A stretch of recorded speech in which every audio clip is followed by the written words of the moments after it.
Hello दोस्तों, आप लोग कैसे हैं। उम्मीद करते हैं आप लोग ठीक ही होंगे। आज का जो हमारा जो टॉपिक रहने वाला ये टॉपिक आप सभी के लिए बहुत ही ज़्यादा इंपॉर्टेंट रहने वाला है, जिसका नाम है हाइपरटेंशन, जिसका नाम है हाई ब्लड प्रेशर। इससे पहले कि अगर अभी तक आप लोगों ने मेरे चैनल को सब्सक्राइब नहीं किया तो प्लीज़ आप लोग मेरे चैनल को जल्दी से सब्सक्राइब कर लीजिएगा। इससे ये होगा कि मेरी जितनी नई वीडियोज़ हैं आप तक आसानी से मिलती रहेंगी। बिना किसी देरी के हम लोग शुरू करते हैं कि हाइपरटेंशन होता क्या, हाई ब्लड प्रेशर होता क्या है।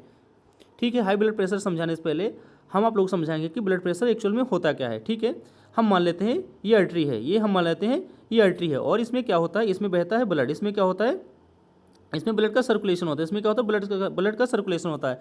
जब हमारे ब्लड के द्वारा आर्टरी पे प्रेशर लगाया जाता है, या फिर हमारे ब्लड के द्वारा जो हमारे आर्टरी पे प्रेशर लगाया जाता है, यही हमारा ब्लड प्रेशर कहलाता है। हमने क्या बताया, हमारे ब्लड के थ्रू हमारे आर्टरी के अगेंस्ट या फिर हमारे आर्टरी के ऊपर जो ब्लड का जो प्रेशर लगता है उसे हम क्या बोलते हैं, ब्लड प्रेशर बोलते हैं। जैसे मान लो ये ब्लड इसमें बह रहा है, अब इस ब्लड के थ्रू इस पे जो प्रेशर क्रिएट होगा, यही क्या होगा, यही ब्लड प्रेशर होगा। क्या होगा, यही ब्लड प्रेशर होगा।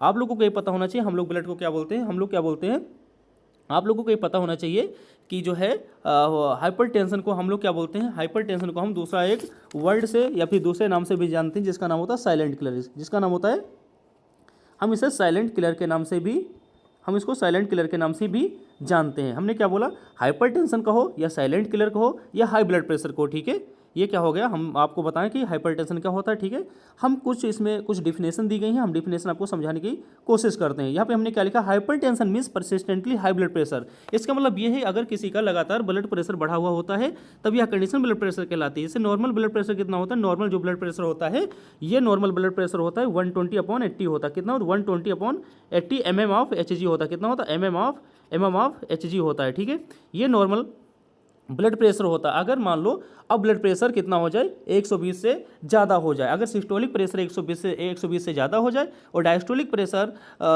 80 से ज़्यादा हो जाए, तब ये कंडीशन कहलाएगी कि इसको जो है हाई ब्लड प्रेशर इसको हो रहा है, या फिर इसको हाई ब्लड प्रेशर की शिकायत है, या फिर इसको हाई ब्लड प्रेशर कॉज होने लगा। यहाँ पे जैसे हमने मेंशन करके रखा है, if blood pressure stay 140/90 mm/Hg और higher, it is called as hypertension. मतलब कि अगर किसी का blood pressure, systolic blood pressure 140 रहता है, डायस्टोलिक प्रेशर 90 रहता है, हम इस कंडीशन को क्या नाम देते हैं, हम इस कंडीशन को नाम देते हैं कि इसको हाइपरटेंशन हो गया। जल्दी से हम लोग देख लेते हैं किन किन वजहों से हाई ब्लड प्रेशर हो सकता है। बिना किसी देरी के हम लोग समझते हैं कि किन किन वजहों से हाइपरटेंशन हो सकता है। ठीक है, जैसे यहाँ पे हमने क्या बोला, अगर आप किसी डॉक्टर के पास जाते हैं,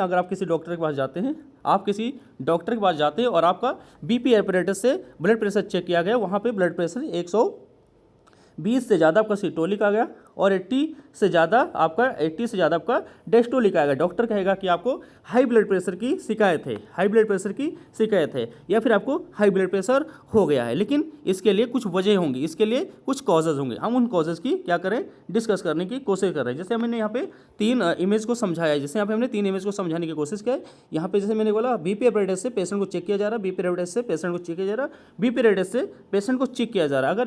अगर इन तीनों कंडीशन में ब्लड प्रेशर हमारा 120 प्लस से ज़्यादा जा रहा है, 120 सिस्टोलिक है और डायस्टोलिक हमारा 80 से ज़्यादा जा रहा है, मतलब पेशेंट का है हाइपरटेंसिव है। ठीक है, इसके लिए कुछ कॉजेज जिम्मेदार होंगे, हम उन कॉजेज का डिस्कस करने की कोशिश कर रहे हैं। जैसे क्या क्या डिस्कस हो सकते हैं, यहाँ पे क्या क्या कॉजेज हो सकते हैं। मान लो अगर किसी को मोटापे की शिकायत रहती है, अगर मान लो यहाँ पे जैसे हम कुछ एग्जाम्पल दे रहे हैं, जैसे मान लो कोई ओबेसिटी ज़्यादा, अगर किसी को मोटापे की शिकायत है, अगर जिसका मतलब ओवरवेट है उसको हाइपरटेंशन होने का चांस, या फिर जो स्मोकिंग करता है उसको हाइपरटेंशन होने का चांस, या फिर जो शराब दारू पीता है या जो अल्कोहल का कंजप्शन करता है उसको होने का चांस है, या फिर जो ज़्यादा स्ट्रेस लेता है उसको भी होने का चांस है, हाइपरटेंशन होने का चांस है, या फिर जो लोग फिजिकल एक्टिविटी नहीं करते उनको भी होने का चांस है, या फिर जिनकी एज 50 साल प्लस हो गई है, 50 साल प्लस होगी, उनको भी हाइपरटेंशन होने का चांस है। ठीक है, और भी कुछ हम इसमें देख लेते हैं, या फिर मान लेते हैं। अच्छा, और क्या सेकेंडरी कॉजेज में क्या हो सकता है, सेकेंडरी कॉजेज में मान लो अगर किसी को किडनी की डिजीज है उसको भी हाइपरटेंशन हो सकता है, अगर किसी को हार्मोनल इम्बैलेंस है उससे भी हाइपरटेंशन हो सकता है, मतलब थायराइड प्रॉब्लम उससे भी हाइपरटेंशन हो सकता है। प्रेगनेंसी में हाइपर कंडीशन हो सकता है, मतलब हाइपरटेंशन हो सकता है, मतलब प्रेगनेंसी में जो हाइपरटेंशन होता है उसका नाम होता है एक्लेम्सिया, प्रीक्लेम्सिया नाम होता है। ठीक है, अगर कोई मान लो मेडिसिन ड्रग का यूज़ कर रहा है उसे भी हाइपरटेंशन हो सकता है। ठीक है, अच्छा और क्या हो सकते हैं, यहाँ पे हमने कुछ मेंशन किया है, symptom of the hypertension. Symptom of the hypertension often called as silent killer, मतलब हम लोग हाइपरटेंशन को क्या बोलते हैं, हम लोग हाइपरटेंशन को साइलेंट किलर के नाम से भी जानते हैं। ठीक है, हम क्या बोलते हैं, हाइपरटेंशन को हम लोग साइलेंट किलर के नाम से जानते हैं, because many patient have no symptom. ठीक है, क्योंकि इसमें बहुत दिनों तक पेशेंट अपनी सिम्टम्स को, अपनी बीमारियों को, अपनी दिक्कतों को नहीं जान पाता है। ठीक है, एक वक्त ऐसा आता है कि बहुत ज़्यादा ब्लड प्रेशर बढ़ जाने से हमारे ब्रेन की, हमारे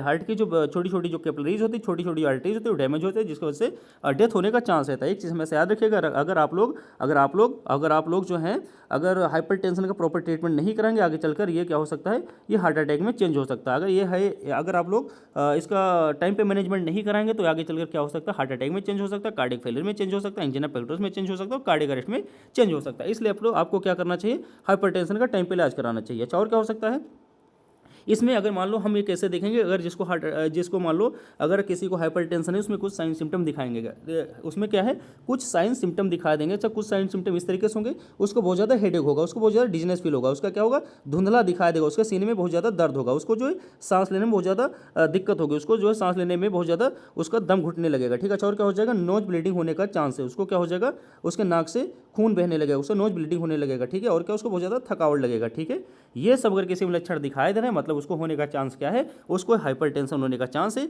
और इस सिचुएशन में बिना किसी देरी के हमें किसी एक अच्छे डॉक्टर से मिलना चाहिए और अपना ट्रीटमेंट कराना चाहिए बिना किसी देरी के। अगर हम इसका ट्रीटमेंट नहीं करेंगे प्रॉपर, हमें आगे चलकर हार्ट अटैक हो सकता है, एंजिना पेक्टोरिस हो सकता है, और कार्डियक फेलियर हो सकता है, और कार्डियक अरेस्ट होता है। तो बिना किसी देरी के अच्छे डॉक्टर से मिलना चाहिए और अपना इलाज करना चाहिए, खुद की जिंदगी को बचाना चाहिए और दूसरों को इसके बारे में बताना चाहिए कि हाइपरटेंशन एक्चुअल में होता क्या है। टाइम पे अपना इलाज कराइए और अपनी जिंदगी बचाइए। Thank you.